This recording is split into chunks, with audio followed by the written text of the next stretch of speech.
Praise the Lord. सबको जय मसीह। आज रात्रि वाजन में जाने से पहले स्वर्गीय पिता का सामने हम प्रार्थना में बैठेंगे ताकि वाचन के द्वारा प्रभु आज हमें बात करे। हमारा स्वर्गीय पिता, हम धन्यवाद करते हैं प्रभु, आपका पवित्र वचन से हम सुनने के लिए जा रहा हूँ। प्रभु आप हमको मदद कर, सहायता कर, अगुवाई कर। प्रभु वचन को बोलने वाला मैं नहीं, पवित्र आत्मा आप अगुवाई करिए और मदद करिए और अनुग्रह और आशीष दीजिए। परमेश्वर असंभव को संभव में बदलने वाला, अनुग्रह करने वाला, दया करने वाला, कृपा करने वाला परमेश्वर, हम धन्यवाद करते हैं और आपके नाम की स्तुति और महिमा करते हैं। आपके हाथों में सौंपते हैं, यीशु के नाम से आमीन। वो शारोन का गुलाब है और भोर का तारा है, लाखों में वो मेरा एक प्रिय है। उसका क्रूस से मुझको शांति और आनंद मिलता है, उसका क्रूस मुझको चंगा करता है। वो शारोन का गुलाब है और भोर का तारा है, लाखों में वो मेरा एक प्रिय है। Hallelujah, praise the Lord, hallelujah. आज रात परमेश्वर का पवित्र चरणों में आने के लिए परमेश्वर ने हम लोग का जीवन में दिया हुआ ये अच्छा अवसर के लिए हम प्रभु को धन्यवाद करें। हालेलुया। मेरे प्यारों, आज का दिन में कई लोग ये दुनिया छोड़ करके, संसार छोड़ करके चला गया, लेकिन हम लोग अभी भी जीवित है, अभी भी जिंदा है। उसका कारण है परमेश्वर की दया। आइए आज रात परमेश्वर का वचन को मनन करने के लिए चाहता हूँ। रोमियो 8 अध्याय उसका जो है तो 12 और से हम पढ़ेगा। इसीलिए हे भाइयों, हम शरीर के कर्जदार नहीं कि शरीर के अनुसार दिन काटे, क्योंकि यदि तुम शरीर के अनुसार दिन काटोगे तो मारोगे, यदि आत्मा से देह की क्रियाओं को मारोगे तो जीवित रहोगे। मेरे प्रियो, आज रात ये सुनने वाला शब्द, आज एक बात हमको याद करना है। रोमियो का किताब 8 अध्याय जब हम पढ़ता है तो पवित्र आत्मा के द्वारा जीवन, ये दुनिया में 2 प्रकार का जीवन है। पहला जीवन है सांसारिक जीवन, उसके अंदर झूठ का आत्मा है, दुष्ट आत्मा है, गंदा आत्मा है, कई प्रकार का है, जिसको बाइबल 2 भाग में बांटता है। पहला अशुद्ध आत्मा, दूसरा पवित्र आत्मा। ये पवित्र आत्मा किसके लिए है, ये हमको आज समझना है। दुष्ट आत्मा भी कुछ खास व्यक्ति के लिए है। दुष्ट आत्मा भी सबको नहीं मिलेगा, पवित्र आत्मा भी सबको नहीं मिलेगा। एक बात ध्यान देना है, दुष्ट आत्मा वो व्यक्ति को मिलेगा जिसको नरक में जाना है। ये नरक कौन बनाया है तो परमेश्वर का क्रोध का एक कटोरा है, या क्रोध का एक स्थान परमेश्वर रखा है। लेकिन पवित्र आत्मा जो है तो परमेश्वर का चुना हुआ जन के लिए है, परमेश्वर का बुलाया हुआ लोग के लिए है। आज रात ये वचन सुनने के द्वारा हमारा जीवन में 2 आत्मा काम कर रहा है, एक शारीरिक आत्मा, दूसरा पवित्र आत्मा और तीसरा शैतान का आत्मा। लेकिन मैं आज बोलना चाहता हूँ, परमेश्वर हमसे चाहते हैं कि हम शरीर का आत्मा को पवित्र आत्मा से भर दे। आमीन, हालेलुया। ये परमेश्वर का इच्छा है, क्योंकि हम मसीह में आने के बाद भी हम प्रार्थना में नहीं बढ़ रहा है। आराधना में नहीं बैठ रहा है, प्रतिदिन हमारे जीवन में निराशा है, प्रतिदिन हमारे जीवन में दुख है, प्रतिदिन हमारा जीवन में संदेह भरा जीवन है, उसके बाद कहते हैं हमें परमेश्वर कैसे संभालेगा, हमें परमेश्वर क्या आशीष देगा, परमेश्वर हमें वायदा में कब पहुंच जाएंगे। मेरे प्रियो, एक व्यक्ति का जीवन में सबसे बड़ा वायदा परमेश्वर जो किया है वो ये है, मैं सहायक दूंगा। हालेलुया। हम उल्पदी का किताब से लेकर के प्रकाशित वाक्य तक हम पढ़ेगा तो सहायता के बारे में परमेश्वर हमेशा बात करते हैं।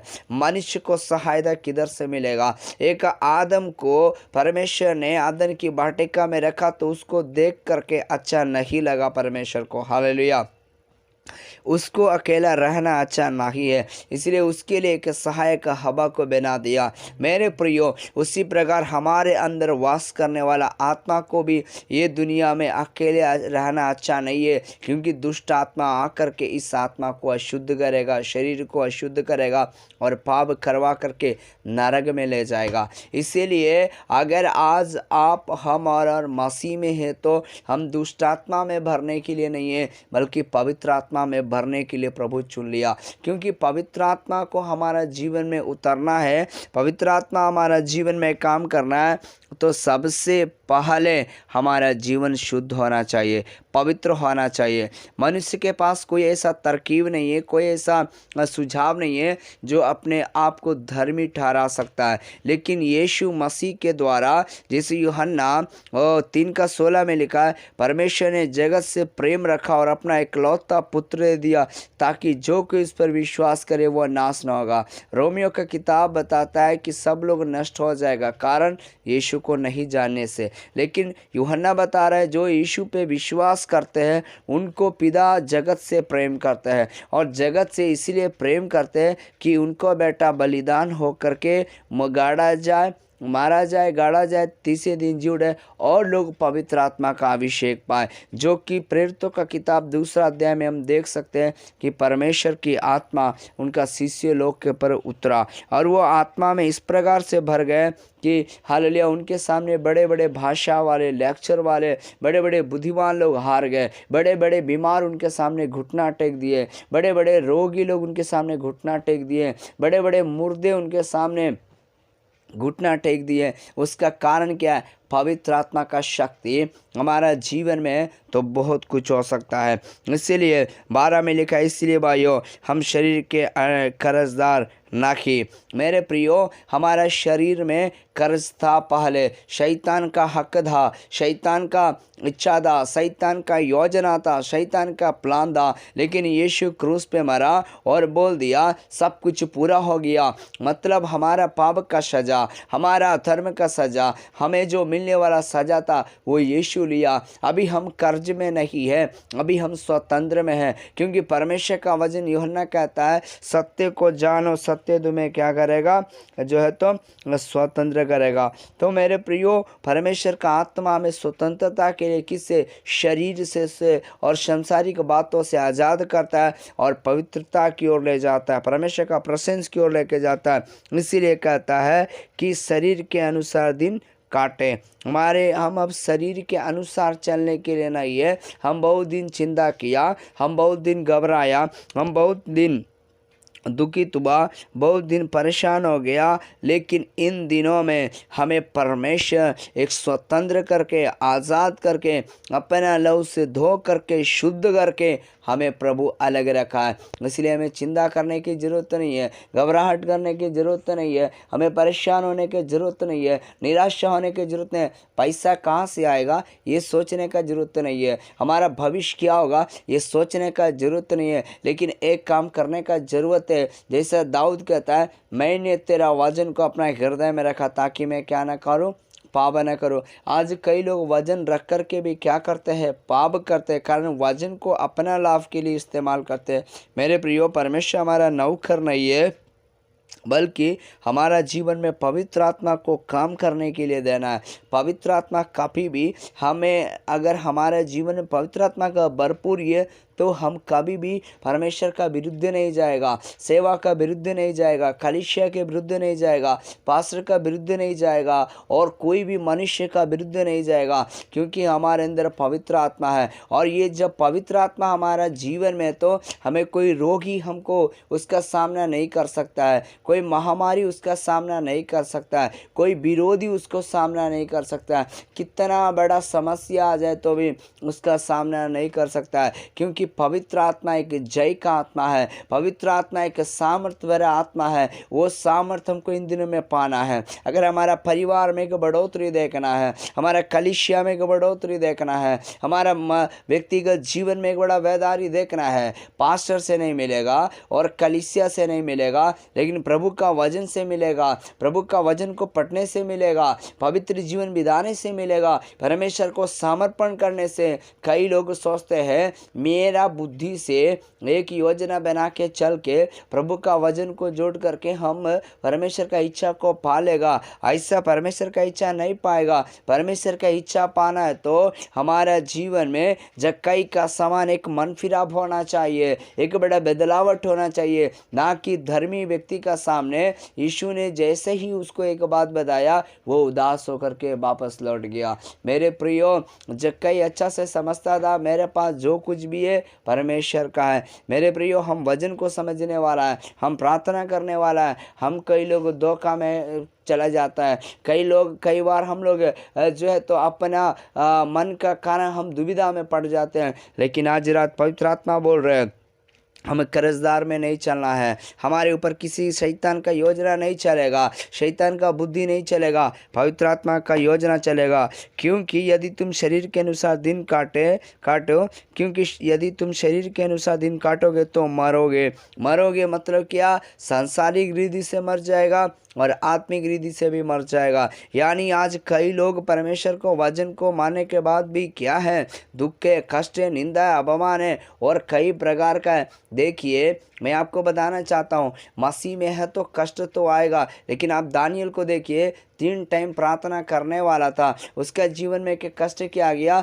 शेर का मांद में डाल दिया। लेकिन लोग सोचेगा अरे 3 टाइम प्रार्थना करने वाला दानियल को क्यों मांद में डाल दिया? क्योंकि ये शरीर के अनुसार नहीं चल रहा था, आत्मा के अनुसार चल रहा था। लेकिन आत्मा के अनुसार चलने के कारण क्या हो गया, उस दुख में जो है तो दानियल जो है तो मुंह काला नहीं हुआ, शेर का मुंह बंद हो गया। राजा मन फिराया, राजा बोला दानियल का जैसा कोई परमेश्वर नहीं है। अगर आप वाकई में मसीह में कष्ट उड़ा रहे हैं तो वो कष्ट के द्वारा आपको नष्ट नहीं होगा, बल्कि वो कष्ट के द्वारा अनेक लोग उद्धार पाएगा, अनेक लोग यीशु को देखेगा, अनेक लोग यीशु का सामर्थ्य देखेगा। लेकिन आज हम कलीसिया के अंदर देखते हैं कई लोग को दुखों के अंदर, कई लोग का समस्या के कारण दूसरा परिवार और दुखित हो जाता है, दूसरा बार परिवार परमेश्वर को निंदा कर रहा है, कारण वो दुख परमेश्वर का वचन के अनुसार नहीं है, वो पाप के अनुसार है, वो तो शरीर के अनुसार है। इसीलिए बाइबल कहता है कि हम शरीर के अनुसार दिन काटेंगे तो शरीर के मारे जाएंगे। इसलिए आज हम परमेश्वर का इच्छा के अनुसार चले, क्योंकि लिखा है परमेश्वर के आत्मा चलाए चलते हैं तो वे परमेश्वर के पुत्र हैं। हम कई लोग बोलते हैं परमेश्वर के दास है, या हमें और आपको बोलता है परमेश्वर का दास है, लेकिन परमेश्वर का वचन बोलता है जो आत्मा से चलने के लिए तैयार है वही परमेश्वर का पुत्र है। अगर ऐसा है तो आज आपका जीवन में लग रहा है मेरा जीवन में कुछ कमी है, मेरा जीवन में कुछ मन फिराव चाहिए, तो आज घुटना टेक के प्रार्थना करके परमेश्वर का पुत्र बनने के लिए काम करिए। क्योंकि यीशु ये दुनिया में परमेश्वर का पुत्र था, इसलिए बड़ा क्रूस उठा लिया। उनका क्रूस का दर्द व्यर्थ नहीं गया, उनका क्रूस का खून बहाना व्यर्थ नहीं गया, बल्कि सारे मानव जाति को एक स्वर्ग का बारिश बनने का हालेलुया रास्ता खुल गया। आप अगर आज दुख उठा रहे हैं, समस्या परमेश्वर के लिए उठा रहे हैं, परमेश्वर का पुत्र के नाते उठा रहे हैं, आपके द्वारा आपका गांव, आपका इलाका, आपका हर जगह आशीष पाएगा, लोग यीशु के जानेंगे। आमीन। परमेश्वर इस वचन के द्वारा आशीष दे। प्रार्थना करेंगे। लॉर्ड, जितने लोग इस वचन को सुने प्रभु, उनके जीवन में, उनके परिवार में, उनके कलीसिया, उनके सेवकाई क्षेत्र में प्रभु आशीष दे, अनुग्रह दे और कृपा दे। आपके हाथों में सौंपते हैं, अनुग्रह के साथ भेज, यीशु के नाम से। आमीन, आमीन, आमीन। सबको जय मसीह। May God bless you. Good night.